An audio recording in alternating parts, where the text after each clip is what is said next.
நம்முடைய ஆணையப்பன் திருமந்திரன் சேனல்ல அபிராமி அந்தாதி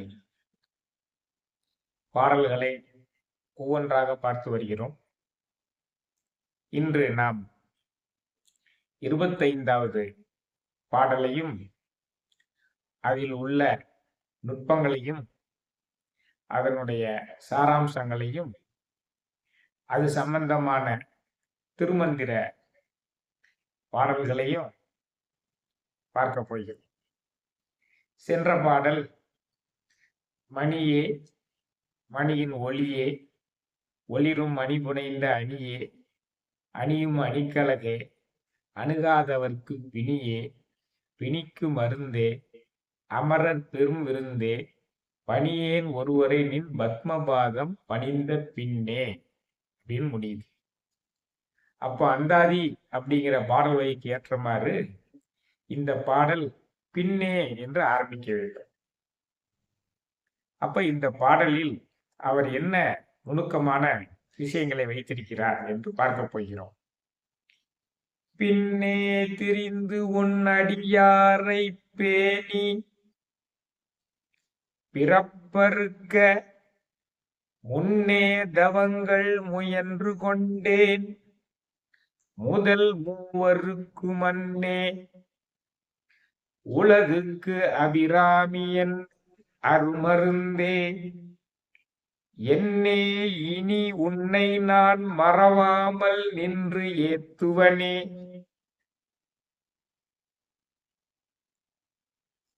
இந்த பாடலினுடைய கோரிக்கை கடைசி வரி. அந்த 3 வரி, அதற்கு மேலுள்ள 3 வரி அபிராமி அம்மையினுடைய சிறப்புகளை சொல்லக்கூடியது. என்னே இனி உன்னை நான் மறவாமல் நின்று ஏத்துவனே, நான் எப்பொழுதும் ஒரு நொடிப்பொழுது கூட விலகாமல் உன்னுடைய புகழையும் பெருமைகளையும் அருமைகளையும் பெருமைகளையும் நினைத்து கொண்டும் பேசிக்கொண்டும் உலகோர்களுக்கு சொல்லிக்கொண்டும் இருக்க வேண்டும். அதுதான் விண்ணப்பம். அதற்கு அவர் அபிராமி அம்மையை எவ்வாறெல்லாம் அழைக்கிறார்? பின்னே திரிந்து உன் அடியாரை பேணி, பின்னே திரிந்து உன் அடியாரை பேணி பிறப்பறுக்க முன்னே தவங்கள் முயன்று கொண்டேன். நாம் என்ன செய்யணும்? பிறப்பறுப்பதற்கு முந்தைய பிறவிகளிலெல்லாம் தவறாமல் இறை வழிபாடும் தவமும் செய்திருக்க வேண்டும். அப்படி பிறவி பயன் இருந்தால்தான் நாம் அடியார்கள் பின்னால் செல்லக்கூடிய ஒரு மனநிலைக்கு தள்ளப்பட்டு அடியார்களை பேணக்கூடியவர்களாகவும் இறை வழிபாட்டில் ஈடுபடுபவர்களாகவும் இருப்போம். அதற்கு எல்லா பிறவிகளிலும் இறைவனையே எந்த நேரம் நினைத்துக் கொண்டிருக்க வேண்டும். இதுவரை நினைக்காவிட்டாலும் பரவாயில்லை, இனிமேல் நினைக்க ஆரம்பித்தாலே அது பயனுடையதாக மாறிவிடும். அதுதான் முக்கியம். முன்னே தவங்கள் முயன்று இருக்க வேண்டும். திருமந்திரத்திலும் இது குறிப்பிடப்பட்டுள்ளது. திருமந்திரத்துல 1வது தந்திரத்துல கடவுள் வாழ்த்து பாடல்ல 81வது பாடலாக திருமந்திரம் என்ன சொல்லுகிறது? பின்னை நின்றென்னே பிறவி பெறுவது. பின்னை நின்றென்னே பிறவி பெறுவது முன்னை நன்றாக முயல்தவம் செய்கிலர் என்னை நன்றாக இறைவன் படைத்தனன் தன்னை நன்றாக தமிழ் செய்யுமாறே. பின்னை நின்று என்னே பிறவி பெறுவது முன்னை நன்றாக முயல்தவம் செய்கிலர். நமக்கு இறைவன் பிறவியை கொடுக்கிறான். எதற்கு கொடுக்கிறான்? வினைப்பயனை கழிப்பதற்காக கொடுக்கிறான். வினைப்பயனை எப்படி கழிக்க வேண்டும்? சதா சர்வ காலமும் இறை சிந்தனையுடன் இருக்க வேண்டும். நாம் சதா சர்வகாலமும் இறை சிந்தனையுடன் இருக்கிறோமா? அப்படி இறை சிந்தனையுடன் நாம் இல்லாவிட்டால் பிறவியை வீணாக்குவதாக ஆகிவிடுகிறோம். அதற்காக மீண்டும் மீண்டும் பிறக்கி வைக்கப்படுகிறோம். ஆக இந்த பிறவியில் நாம் செய்ய வேண்டியது இறைவனை நெஞ்சார நினைத்து கொண்டிருக்க வேண்டும். இறைவனை நெஞ்சார நினைத்து கொண்டிருந்தால் நம்முடைய சஞ்சித கர்ம வினையும் பிராரப்த கர்ம வினையும் ஆகாமிய வினையும் அற்றுப்போய்விட்டு இறைவனை சேரக்கூடிய பெருநிலையை அடையலாம். அதான் பின்னே நின்று என்னே பிறவி பெறுவது முன்னை நன்றாக முயல் தவம் செய்கிறார். சரியான முறையில தவம் செய்யாதவர்கள் பூரா மீண்டும் மீண்டும் பிறக்கிறார்கள்.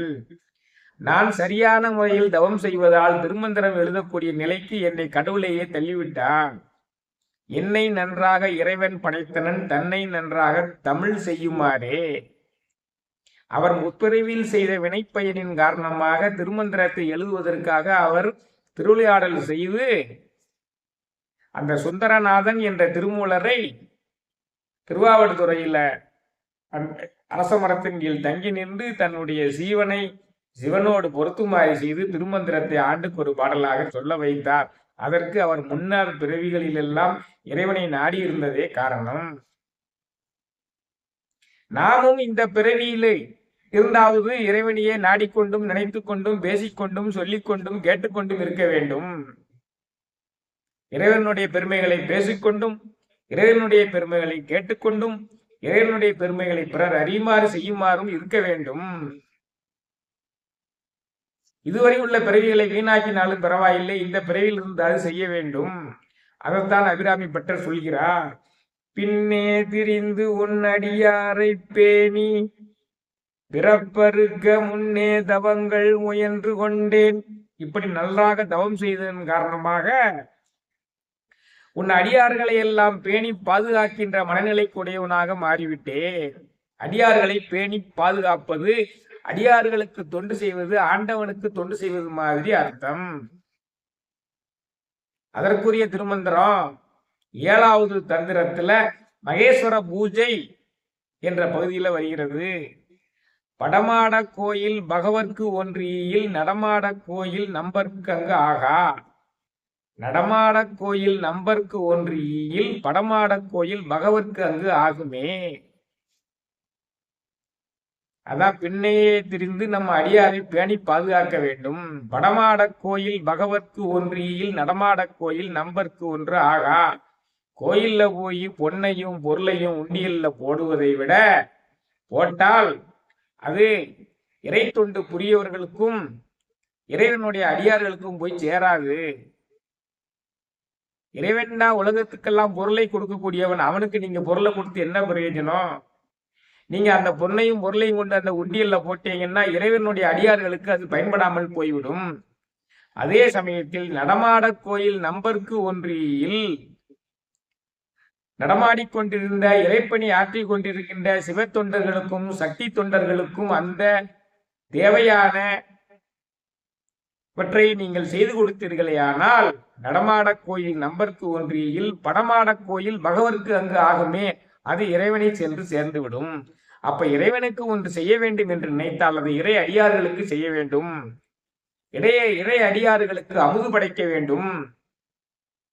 இடையடியார்களுக்கு தண்ணீர் வழங்க வேண்டும். இறை அடியார்கள் தங்குவதற்கு ஏதுமின்றி திரிந்து கொண்டிருக்கும் பொழுது அவர்களுக்கு தங்குவதற்கு இடமளிக்க வேண்டும். ஒருவர் இறைவனுடைய அடியார்களுடைய துணிகளை எல்லாம் துவைத்து கொடுப்பதையே தொழிலாக கொண்டிருந்தார். அது ஒரு விதமான இறை தொண்டு. ஒருவர் இறை அடியார்களுக்கு அமுது படைத்த பின் தான் தாம் உணவு உண்பதை வழக்கமாக கொண்டிருந்தார். இந்த மாதிரி எல்லாம் இறை தொண்டாற்ற வேண்டும்.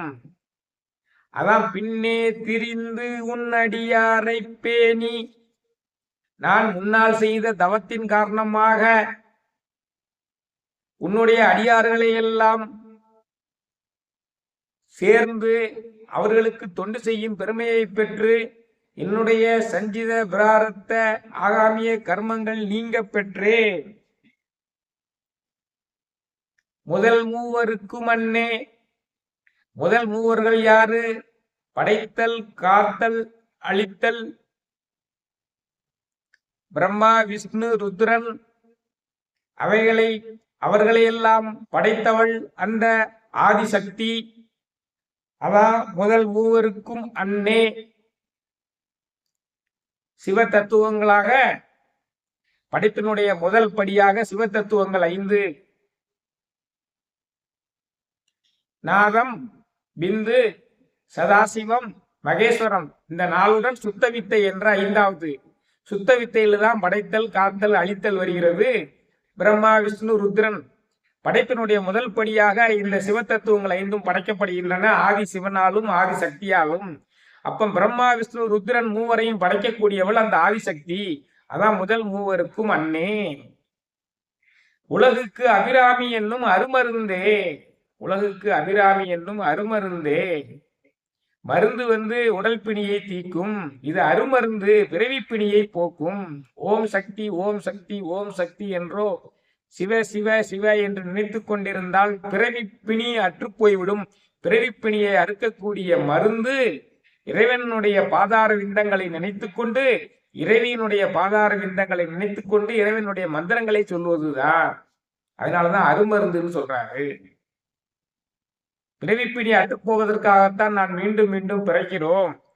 இதுவரை நடந்த பிறவிகளில் எல்லாம் இறைவனை நினைக்காவிட்டாலும் இந்த பிறவியிலாவது நினைக்க ஆரம்பியுங்கள் என்று அபிராமிப்பட்டர் வேண்டி விரும்பி நமக்காக இறைவனிடம் வேண்டுவதை போல வேண்டி நம்மை ஊக்குவிக்கிறார், வழிநடத்துகிறார்.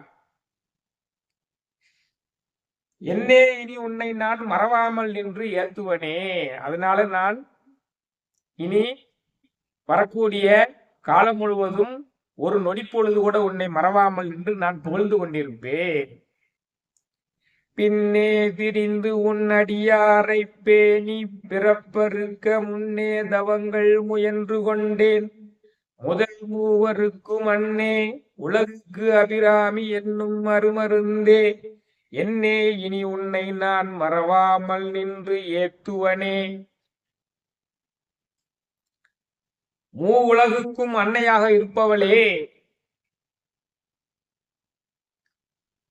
படைத்தல், காத்தல், அழித்தல் தொழிலை செய்கின்ற மூவருக்கும் அம்மையாக இருப்பவளே, உலக மக்களின் பிறவி பிணியை அரிக்கின்ற அருமருந்தாக இருக்கின்ற அபிராமி என்னும் நாமத்தை உடையவளே, இனி எப்பொழுதும் உன் நாமத்தை மறக்காமல் நான் நின்று புகழ்ந்து கொண்டும் பேசிக்கொண்டும் சொல்லிக்கொண்டும் கேட்டுக்கொண்டும் இருப்பேன். நீ எனக்கு நான் முன்னர் செய்த பிறவிகளில் உள்ள வழிபாட்டு பயனின் காரணமாக என்னுடைய பாவ வினைகளை எல்லாம் தீர்த்து உன் அடியார்களை எல்லாம் பேணுகின்ற மனப்பக்குவத்தை கொடுத்து என்னை வழிநடத்தி எனக்கு பிறவா நிலையை அடையக்கூடிய ஒரு தன்மையை வழங்கிவிட்டாய். அதனால் நான் இனி வரக்கூடிய காலங்கள் முழுவதும் உன்னையே நினைத்து பேசிக்கொண்டும் கேட்டுக்கொண்டும் புகழ்ந்து கொண்டும் உன் அருமை பெருமைகளை எல்லாம் உலக மக்களுக்கு சொல்லிக் கொண்டும் இருப்பேன் என்று இந்த பாடல் மூலமாக சொல்கிறார். நாமும் அம்மையினுடைய அருமை பெருமைகளை எல்லாம் சொல்லிக் கொண்டிருக்க வேண்டும். அம்மையும் அப்பனையும் நினைத்து கொண்டிருக்க வேண்டும்.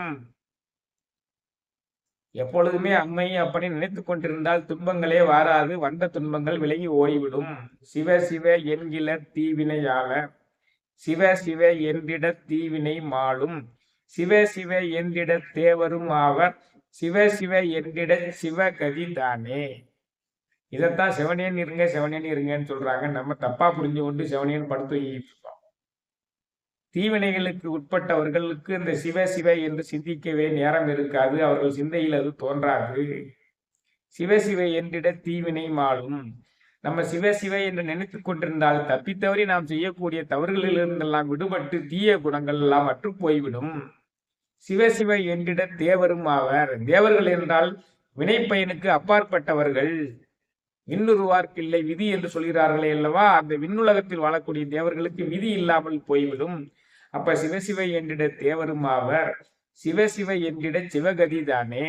அப்படி சிவசிவ என்று யமன் வரும் பொழுது நீங்கள் சிவசிவ என்று சொல்லிக் கொண்டிருந்தால் மார்க்கண்டேய முனிவரை யமனிடமிருந்து காப்பாற்றி சிவலோகத்துக்கு அழைத்து சென்றது போல நம்மையும் யமனலோகம் செல்லாமல் சிவலோகம் நேரடியாக அழைத்து செல்வார்.